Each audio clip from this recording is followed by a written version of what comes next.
चिक्कोडी येथील सीएलई संस्थेच्या सुवर्ण महोत्सवानिमित्त राज्याचे माजी मुख्यमंत्री बीएस येडियुरप्पा यांच्या हस्ते एमके कवडगीमठ यांच्या पुतळ्याचे अनावरण करण्यात आले। यावेळी आयोजित कार्यक्रमात माजी मुख्यमंत्री बीएस येडियुरप्पा यांनी सीएलई संस्थेचे कार्य आदर्शवत असल्याचे सांगितले।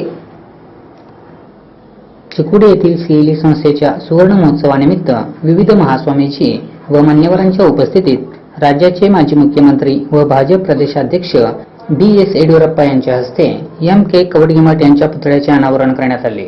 शिवाय कल्लयस्वामी कवडगीमठ इंग्रजी माध्यम आणि पदवीपूर्व महाविद्यालयाच्या नूतन इमारतीचे उद्घाटनही यावेळी करण्यात आले।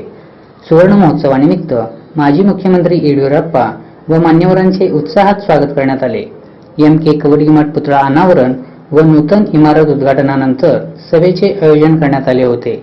व्यासपीठावर बीएस येडियुरप्पा यांच्यासह पंचम शिवलिंगेश्वर महास्वामीजी, निळकंठ महास्वामीजी, मल्लिकार्जुन महास्वामीजी, चंद्रशेखर शिवाचार्य महास्वामीजी, अल्लमप्रभू महास्वामीजी, संपादना महास्वामीजी, आमदार महांतेश कवडगीमठ, रमेश जिगजिणगी, खासदार प्रभाकर कोरे, आमदार उमेश कत्ती, सुरेश अंगडी, लक्ष्मण सौदी, राजू कागे, शशिकला जल्ले, दुर्योधन ऐवळे यांच्यासह मान्यवर उपस्थित होते। यावेळी बोलताना बीएस येडियुरप्पा म्हणाले, प्रत्येकाने जीवनात उत्तम कार्य केल्यास कर्तृत्व अजरामर राहते। एमके कवडगीमठ यांनी शिक्षण क्षेत्रासाठी दिलेले योगदान मोलाचे आहे। सीएलई संस्थेने सर्व समाजातील विद्यार्थ्यांना शिक्षणाची दारे खुली करून दिली असून संस्थेचे कार्य आदर्शवत आहे। युवकांनी अत्याधुनिक शिक्षण आत्मसात करून उच्च ध्येय बाळगावे। शेतकरी शेतामध्ये कष्ट करून अन्नधान्याची निर्मिती करतो। शेतकऱ्यांचे कष्ट डोळ्यासमोर ठेवून युवकांनी कार्यरत राहिल्यास यश निश्चित मिळत असल्याचेही येडियुरप्पा यांनी सांगितले।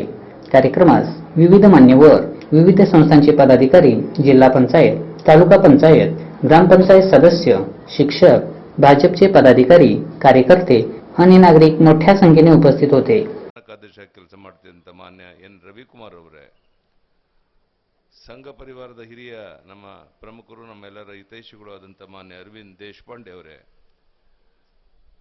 ಶ್ರೀಕಾಂತ್ ಎಸ್ ಚೆನ್ನವರವರೇ, ಮಹಾಂತೇಶ್ ಶಶಿಕಾಂತ್ ನಾಯ್ಕ್ ಅವರೇ, ಉಳಿದೆಲ್ಲ ವೇದಿಕೆ ಮೇಲಿರುವಂಥ ಮುಖಂಡರೇ, ಇಷ್ಟು ದೊಡ್ಡ ಸಂಖ್ಯೆಯಲ್ಲಿ ಇಷ್ಟು ತಡವಾದರೂ ಇಲ್ಲಿ ಸೇರಿರುವಂಥ ಆತ್ಮೀಯ ಬಂಧು ಭಗಿನಿಯರೇ,